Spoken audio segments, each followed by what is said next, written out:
Thank you very much, George. Okay.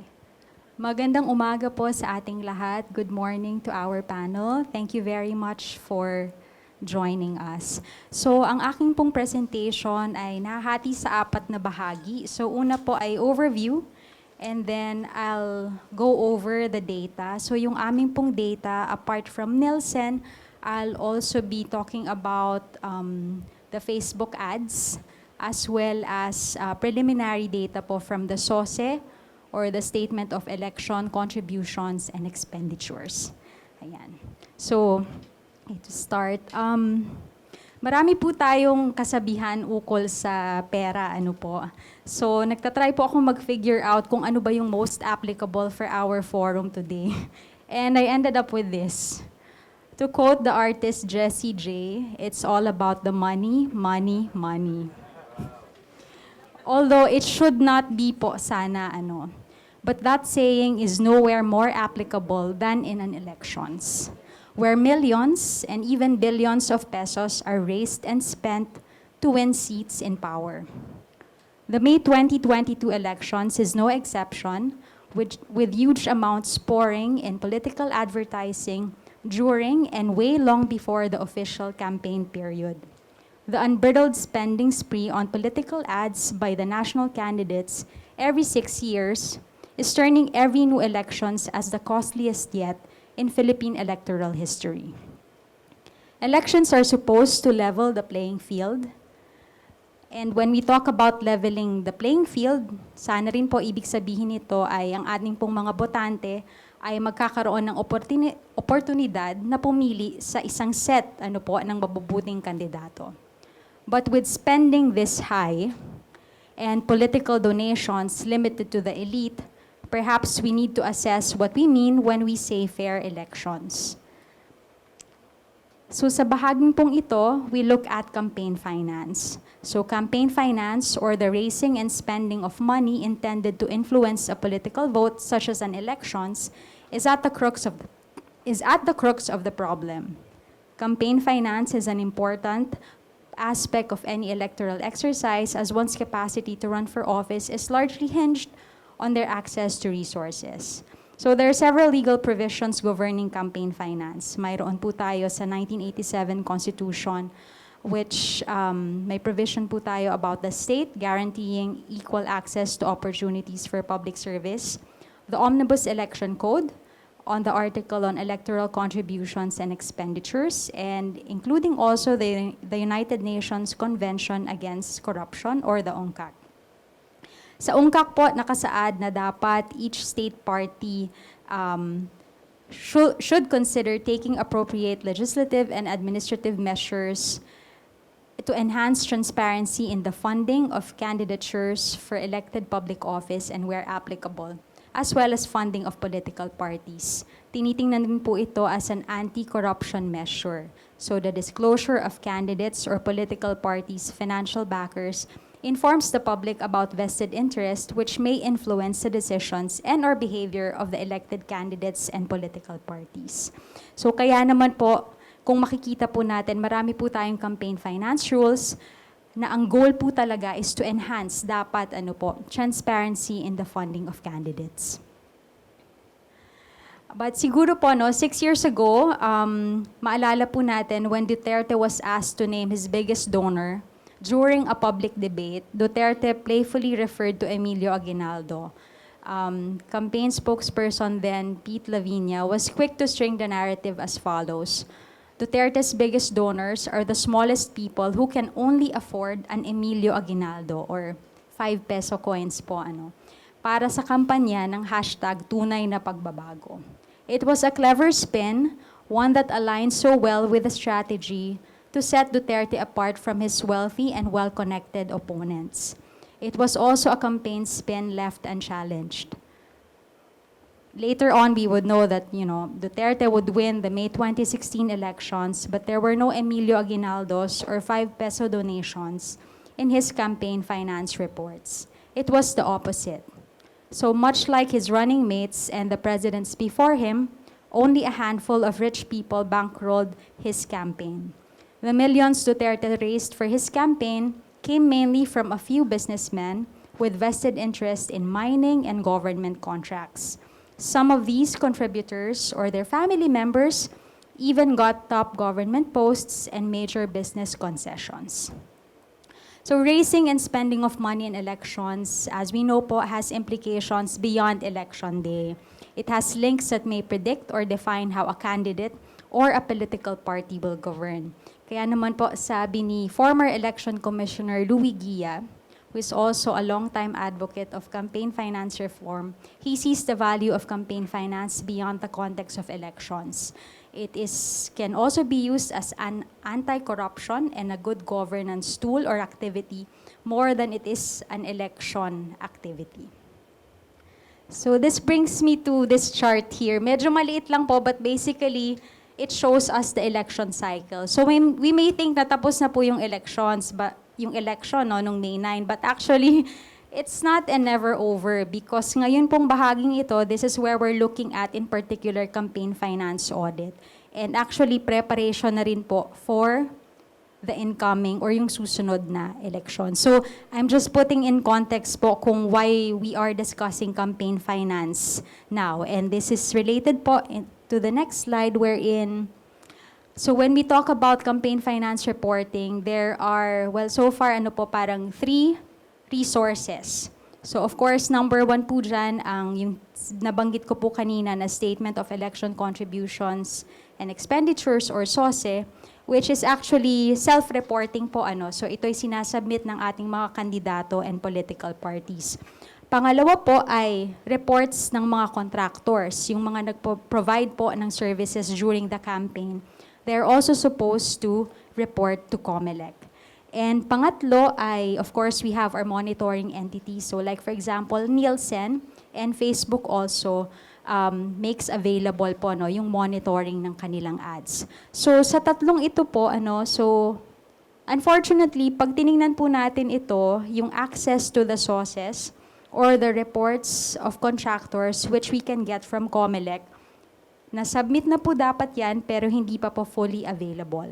So that's why we look at the monitoring entities. So ito po yung aming sanang gustong ibahagi ngayon because yung Nielsen po in particular, PCIJ acquired the ad spending data of candidates at kino-cover po nito yung spending on television, radio, print, and billboards based on rate cards or before campaign teams may have availed themselves of discounts. So clarification lang po when we talk about the Nielsen ad spending or ad value, this is based on the rate cards. So it's very likely that the actual amount is lower, especially po pag may pinag-uusapan po tayong discounts for the candidates during the official campaign period.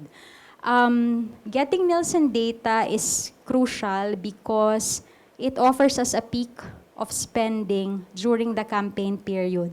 Kasi po ngayon, kung makikita natin, we have to wait at the end of the elections pa bago natin makita yung mga SOSE.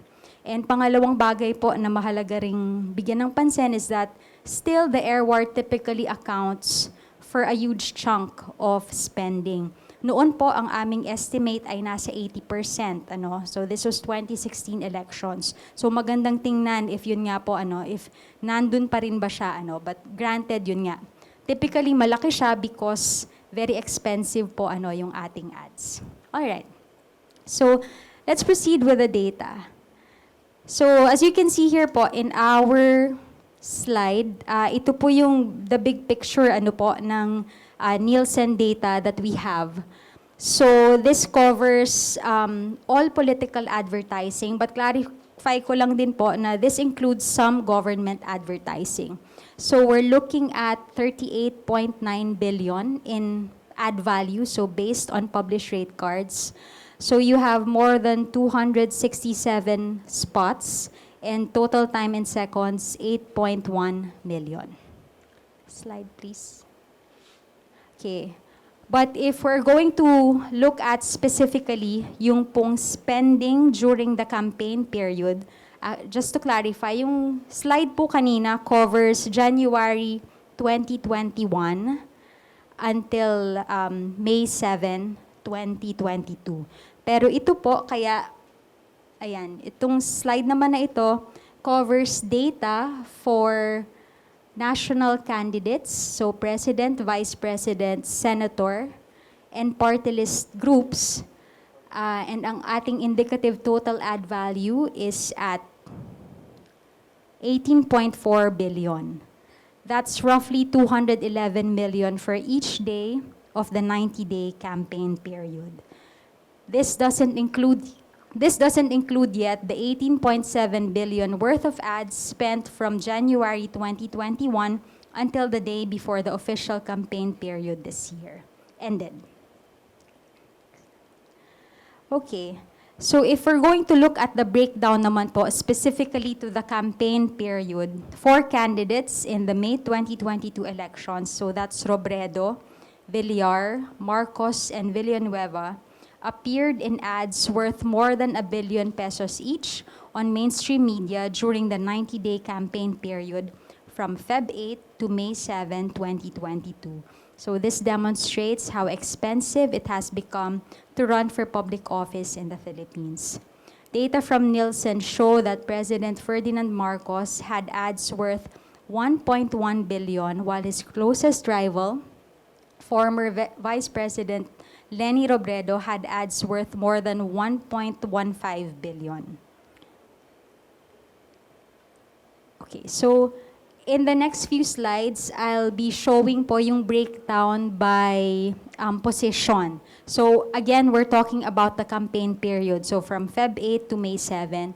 So pag tiningnan po yung presidential candidates, ang ad value po, ayan, as I've mentioned, si Leni yung nauuna next to Bongbong. And then for Vice President, we have Sara Duterte and Tito Soto. It's about nasa 600 million yan. Hindi lang nasama yung kay Kiko, pero meron din siya about 500 million. The details of the data will be provided rin naman po in a handout. Okay. Mayroon ding tandem ad. So you can see Robredo Pangilinan there and also Lacson Soto. So mas sila yung nangunguna. And then for senators, we have the top 25 senators. In the Senate race, top spender Senator Mark Villar aired ads worth 1.13 billion. He's followed by re-elected Senator Joel Villanueva, who aired ads worth 1.05 billion. At hindi rin po nagpapahuli ang mga party list groups. So yan, nag-place rin po sila ng ads or they appeared in ads. Yan, as you can see here, ang nangunguna po ay Abono Party List with more than 300 million worth of ads. Okay. Now we're moving on to pre-campaign. So yung kanina po during the campaign period. So expensive rin po yung ating pre-campaigning. The numbers do not include candidate spending before the campaign period where the country's law imposing ad limits does not apply. So Senator Joel Villanueva was the biggest ad spender before the campaign period. He recorded airing ads worth 1.73 billion from January 1, 2021 to Feb 8, 2022, putting the total worth of ads he appeared in before the elections to 2.78 billion. So yung table pong ito, you're looking at the top candidates and yung unang column, well, second column is pre-campaign. The third column is during the campaign period. So, ayan, nangunguna po si Villanueva and next to him is Villar, Alan Peter Cayetano, Leni Robredo, and Isko Moreno. So, sila pong 5 all breach the 2 billion mark. So this is again combined both campaign period and pre-campaign. Other candidates who breach 1 billion naman in total worth of ads are Gatchalian, Marcos, Binay, Legarda, Zubiri, and Jinggoy. Yan. Next, please. So similar po dun sa presentation kanina, I'm just showing yung breakdown by position. So this is pre-campaign. So for presidential candidates, if you look at pre-campaign, si Isko ang may pinakamataas na ad spending or ad value. Next is Leni Robredo. For candidate for Vice President, that's Tito Soto.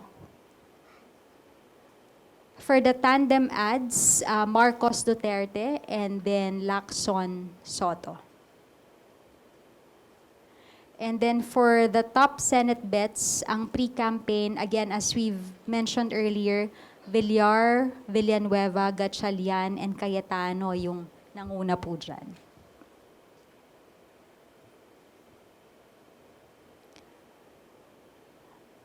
Okay. And then yan, as I mentioned earlier, hindi rin po nagpahuli pa rin ang ating party list groups. Ano po, so even before the campaign period, they were also seen in ads. So as you can see in the chart here, we have Axis, ang Probinsyano, Sibak, Ako Bicol.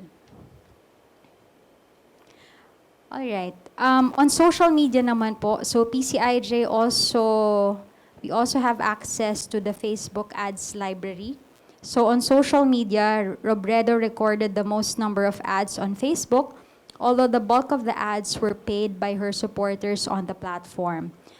Facebook's ad library showed that 58.75 million was spent to promote Robredo's candidacy during the 90-day campaign period, and out of this amount, only 11 million worth of ads were posted in her official pages. So makikita rin po natin dito, Lacson's official page, mayroon din po siya. He recorded spending 12.6 million while his supporters paid additional 4.9 million to promote him. Isko Moreno had ads worth 27.79 million on Facebook, and it was paid entirely by his supporters.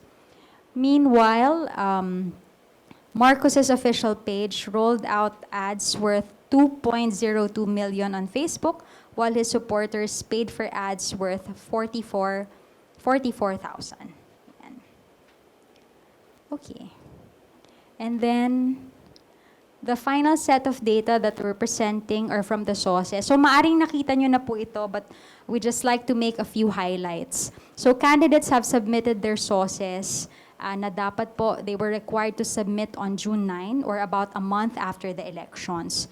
So as you may have read in previous news reports, based on preliminary data released by COMELEC, Marcos spent the most among all candidates. So he reported expenditures totaling 623 million, which was supposed to have been entirely contributed in cash or in kind. So kung makikita po ninyo dito yung breakdown, the total expenditures incurred ay nasa dulo po, and then yung contributions ay nasa second column, and yung expenses paid out of personal funds, mayroon din po yan. So as you can see here yon, nabanggit ko na po si Marcos, followed by Lenny, and then Isko.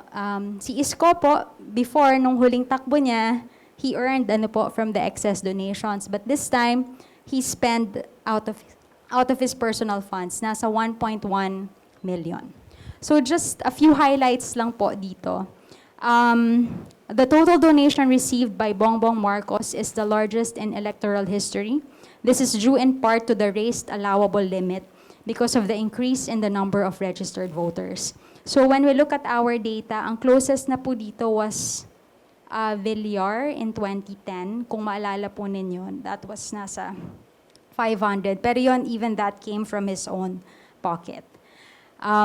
Marcos received far more donations than Robredo and any of his other opponents. So kung makikita po ninyo, medyo malayo po yung agwat from 624, and then next yung kay Robredo is at 388 million. So question there is, who are these donors po?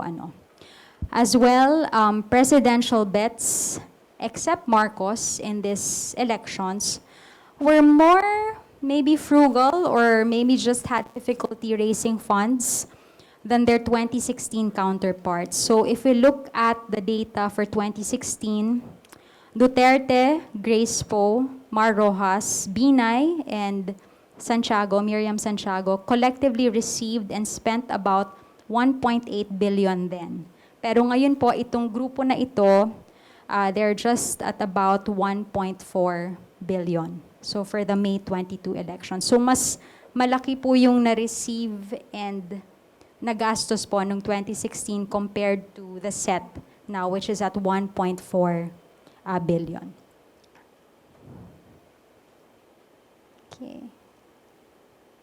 Okay. And here naman po, you're looking at the data for vice presidents, the summary for candidates for vice president. Duterte ang nasa top po with just about 216. Ang aming pong initial observation, the declarations are fairly lower now than compared to 2016. Although yun nga, except for Marcos, kasi umabot siya ng more than 600. Pero yun, if you look at the data from also a previous PCIJ story, lumalaro sa Duterte then had 300. Grace po yung pinakamataas last time, which was at 500 also. Kiko Pangilinan at about 100, gastos po 130 million, pero gumastos rin siya out of his personal funds. And also Tito Soto at 157, and then ang kanyang personal funds na ginamit ay 49 million. Okay, so just some highlights lang po ulit, nabanggit ko na rin po ito kanina. National candidates splurged on ads before and during the official campaign period. But again, I wish to reiterate that this is based on rate cards, so the actual amounts could be lower. However, I think even if we apply the discounts, let's say 50% by law, medyo mataas pa rin siya. They spent an estimate of 211 million per day during the 90-day campaign period based on published rate cards. So a key question is, how do we verify actual ad spending when the declared amounts are far lower than Nielsen's indicative data? Kasi kung makikita po natin earlier dun sa SOSE summary, ang expenses po nila ay hindi naman po umabot sa billion, but yung ating Nielsen data, ayan, nasa billions siya. So again, as I've mentioned earlier, the total donation received by Marcos is the largest in history. And this is due in part to the raised allowable limit. Marcos received far more donations than Robredo and his other opponents. And as I've mentioned earlier also, except for Marcos, the declarations of our candidates for president and vice president are fairly lower now compared to the 2016 elections. So yun lamang po. Maraming salamat po sa ating lahat. Morning.